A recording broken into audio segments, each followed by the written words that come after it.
박성재 장관은 빨리 좀 진행시켜 달라라고 항상 요청을 하기도 했었는데, 자, 윤기찬 변호사님, 왜 이렇게 박성재 법무부 장관 건 좀 늦어지는 것 같죠? 일단 기본적으로 국회에서 불성실했던 부분이 있어요.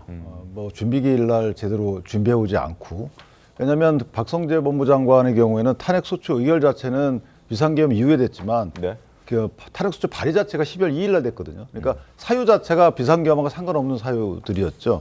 근데 이제 하나 추가된 것이 뭐 안가에 나중에 계엄 해제 요구 그 해제 이후에 갔다, 이 부분이 마치 비상계엄을 모의했다라는 식으로 갔기 때문에 이 부분은 누가 보더라도 앞뒤가 안 맞잖아요. 이런 부분도 소추사에 넣은 부분이 있고, 그다음에 우리가 노려봤다라는 그 사안에서 알 수 있듯이 사실은 그 국회 출석 의무가 있음에도 불구하고 중간에 자리를 떴다, 이 부분이 있잖아요.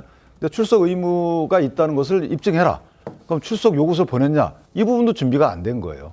그러니까 그 부분도 문제가 있는 것이고, 또 하나는 구치소에 있는 여러 가지 자료나 현황들을 보내달라고 했는데 이것도 안 보냈다고 탄핵사유에 넣습니다.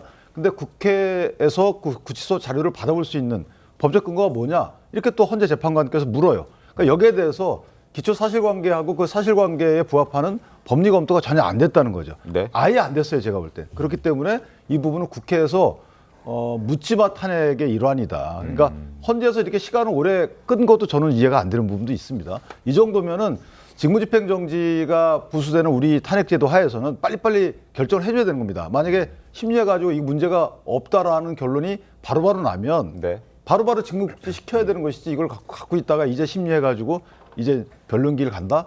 하여튼 국회도 그렇고 헌재도 그렇고 약간 아쉬운 부분이 많이 있습니다. 그럼 박성재 장관 같은 경우에도 오늘로 이제 1차 변론으로 종결을 짓고, 예를 들면 선고를 조금 더 빨리 하는 방향? 혹은 윤석열 대통령보다 더 먼저 하는 방향? 이런 것도 좀 생각해 볼 수 있을까요?